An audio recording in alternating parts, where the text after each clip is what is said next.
कैसे है ये खेल समय के, बदले क्या क्या रूप रे। कहीं छाँव में जीवन है ये, कहीं कड़ी है धूप रे। होनी तो आगे रहे।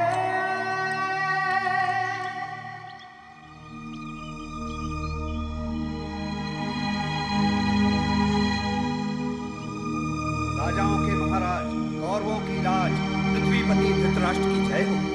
वासुदेव कृष्ण मुरारी ब्रिज बिहारी द्वारिकाधीश पधार रहे हैं। सीधे सीधे कह देता, गोकुल का ग्वाला आ रहा है।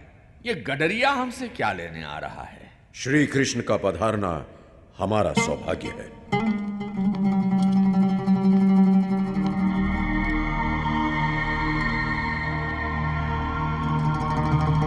कल्याण भवा। मैं पांडवों की ओर से शांति दूत बनकर आया हूं। आप जानते हैं कि पांडवों ने वनवास और अज्ञातवास की सब शर्तें पूरी कर दी हैं। अब आप अपने वचन अनुसार आधा राज्य महाराज युधिष्ठिर को लौटा दें। भीख मांगना था तो स्वयं आकर हाथ फैलाते। पांडव भीख नहीं, अपना अधिकार मांग रहे हैं। और ना दूं तो फिर भाई से भाई लड़ बैठेंगे, भीषण युद्ध होगा। आप शांति प्रस्ताव लाए हैं या युद्ध की धमकी देने आए हैं? हाँ? मैं धमकी नहीं दे रहा, केवल युद्ध के भयंकर परिणाम से सावधान करना चाहता हूं। पांडवों से मेल कर लो। भाई जब भाई से मिलेगा तो फिर विष्णु भगवान का सुदर्शन चक्र, काली की विकराल गदा, ब्रह्मा का अस्त्र, शिव जी का धनुष तुम दोनों की एकता को नहीं पछाड़ सकेगा। दुर्योधन कृष्ण कन्हैया के प्रस्ताव को मान लो। एकता में ही शक्ति है। हमें ऐसी एकता की कोई आवश्यकता नहीं। दुर्योधन, ये अभिमान ठीक नहीं। ये अभिमान तो छत्रपति राजाओं का श्रृंगार है। मैं इसे त्याग नहीं सकता। अर्थात तुम आधा राज्य नहीं दोगे? भुजाओं में बल है तो युद्ध करके ले लें। युद्ध को टालने के लिए आधा राज्य ना सही, 5 पांडवों को 5 गांव ही दे दो। 5 गांव तो क्या, सुई की नोक के बराबर धरती भी नहीं मिलेगी। तो फिर याद रखो दुर्योधन, 13 वर्षों में पांडवों ने देवताओं से जो शस्त्र और वरदान पाए, केवल उन्हीं के बल से पांडव समस्त कौरव मंडल को नष्ट कर सकते हैं। तुम सब नष्ट हो जाओ। उसके पहले तो हम तुम्हें नष्ट कर देंगे। देखते क्या हो, इसके टुकड़े टुकड़े कर दो। आगे बढ़ो।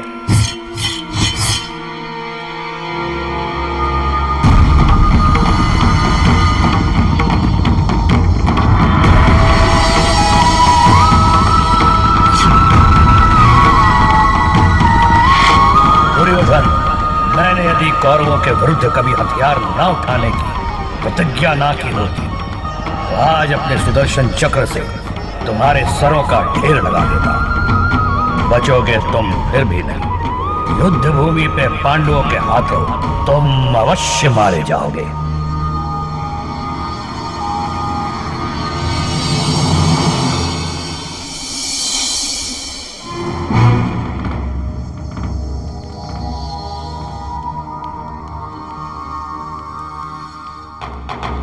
शांति दूत बनकर आए और युद्ध की धमकी देकर चले गए। अच्छा है।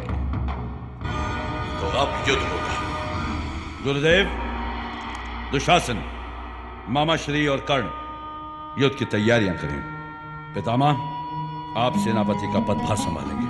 वो तो संभालना ही होगा, क्योंकि मैंने हस्तिनापुर के सिंहासन की सुरक्षा का प्रण लिया है। परंतु दुख इस बात का है कि आज तुम्हारा हठ मुझे अपने प्रिय अर्जुन और पांडवों के विरुद्ध शस्त्र उठाने पर विवश कर रहा है। परंतु युद्ध में केवल क्षत्रिय भाग लेंगे। यदि कर्ण युद्ध में भाग लेगा तो मैं युद्ध नहीं करूंगा। परंतु पितामह, आप निश्चिंत होकर सेनापति का पदभार संभालें। आपकी इच्छा विरुद्ध कोई निर्णय नहीं लिया जाएगा।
क्या हुआ पार्थ?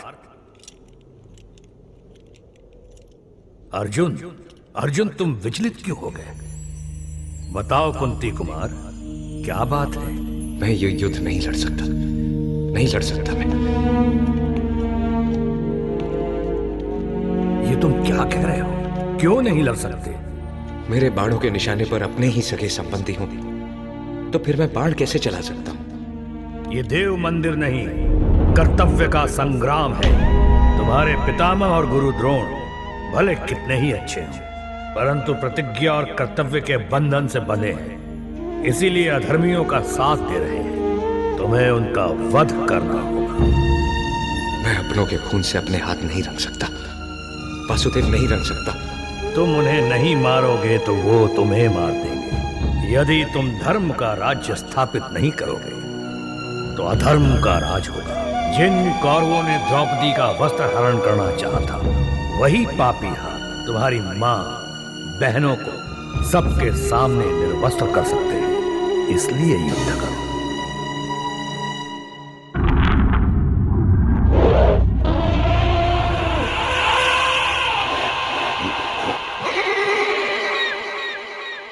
आत्मरक्षा के लिए हथियार उठाना, अपने अधिकारों के लिए लड़ना, न्याय और धर्म के लिए युद्ध करना हिंसा नहीं, वीरता है।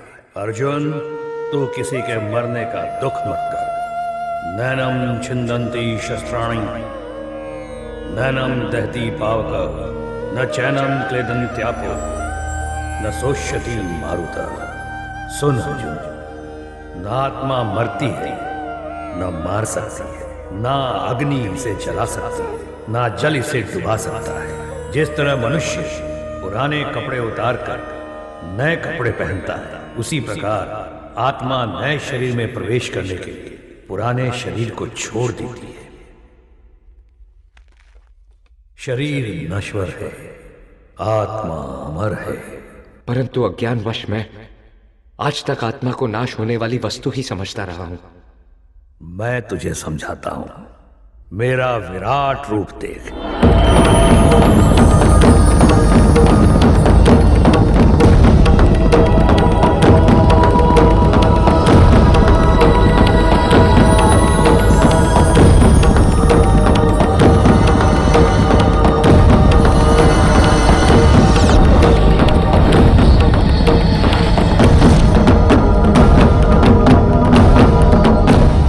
तू मृत्यु की चिंता करता,